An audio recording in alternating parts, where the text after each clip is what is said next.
Hi there guys, my name is Zach and welcome to Painting Support Group. Today we are going to be speed painting a skink. And here we have it, it's undercoated with Wraithbone, and we're going to start off by doing an all over coat of the contrast paint Aethermatic blue. I really love this paint and it's I've realised I've used it in the past 3 projects that I've been doing, so maybe I need to try out a new paint. With this, make sure you get everything, check it, double check it for all of the spots that you might have missed on its belly or in the crevices, because you want an all over coating on the skink. And then we're going to go for Coelia Greenshade. You don't see it here, but I do make sure that this Aethermatic blue is dried thoroughly before I paint Coelia Greenshade all over the back, all over the scales on the back. Being quite generous here, just making sure it doesn't pull, and you can see I just bring it up over the top of the head as well, there, just to bring that colour, that darkness, that shade up onto the head. There we go, and that's going to need to dry for a bit as well, but you don't have to watch that. We're going to now undercoat most things with Rhinox hide, so all of his weapons or equipment and the crest on his head are going to get undercoated with a watered down Rhinox hide. Now the reason I've chosen this brown over others is that it's got quite a reddy tone, so it contrasts nicely with the blue-green of the skink skin.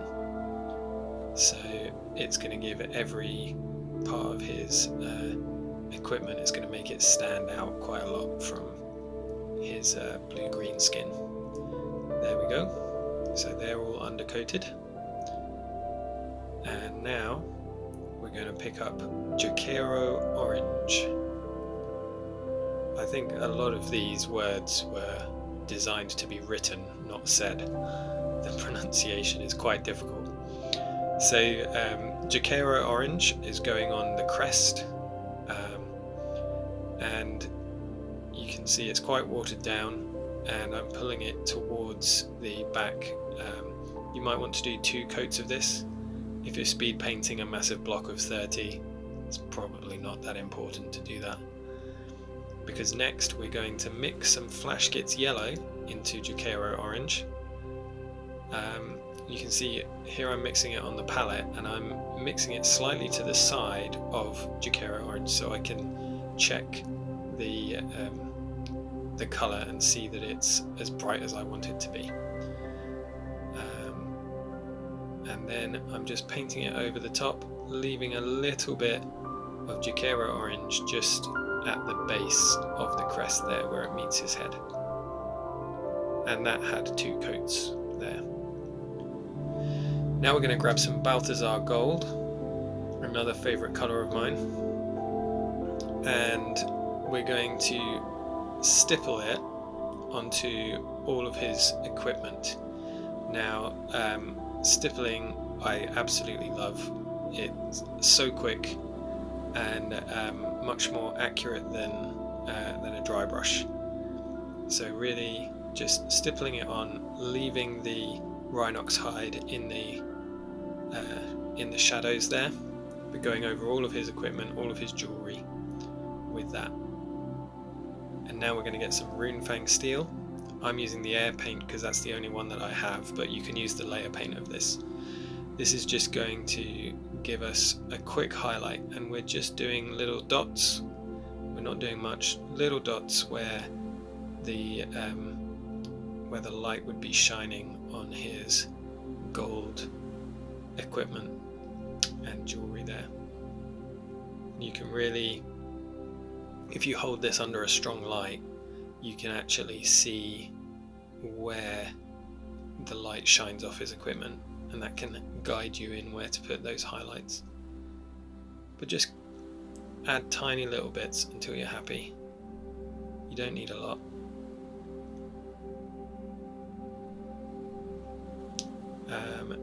Then next we're going to grab some Wraithbone. So I undercoated it with Wraithbone spray, but I've also got the Wraithbone pot because this colour is so great. And now we're going to just do some teeth on his little dagger there.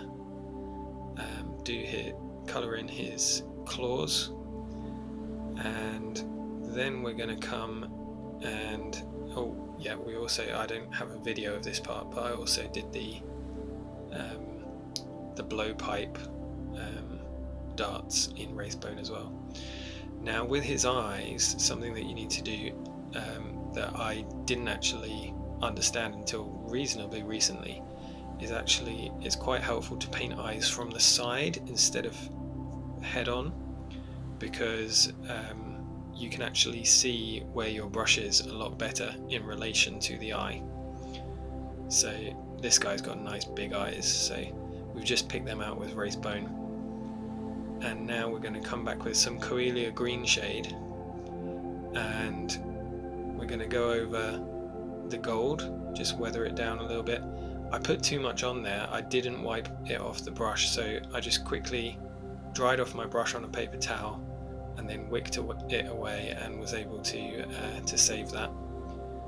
And then after putting it on all of his gold, we're then just going to run it into the top of his eye just to put some shadow back in above his eye there. Almost finished now, so we're going to grab Rhinox hide again, and we're going to want to water it down again and choose a brush with quite a narrow tip, and very, very carefully, bracing our hands on the table, we're going to draw in that slit pupil in the middle of his eye. Now the great thing about these guys, they're great for practicing doing eyes because the eyes are both on the opposite side of the head to each other, and like most lizards they can move independently, so you won't end up with a guy looking cross-eyed because you can only see one eye at once. And I've based him up, and here he is finished. A really quick little scheme there, but I think he looks great, and in a unit of 30 they'll look really, really good. Leaning heavily on the contrast paints, Coelia Greenshade and Aethermatic Blue have got to be some of my favourite colours. Coelia Greenshade isn't actually a contrast paint, but you get the idea.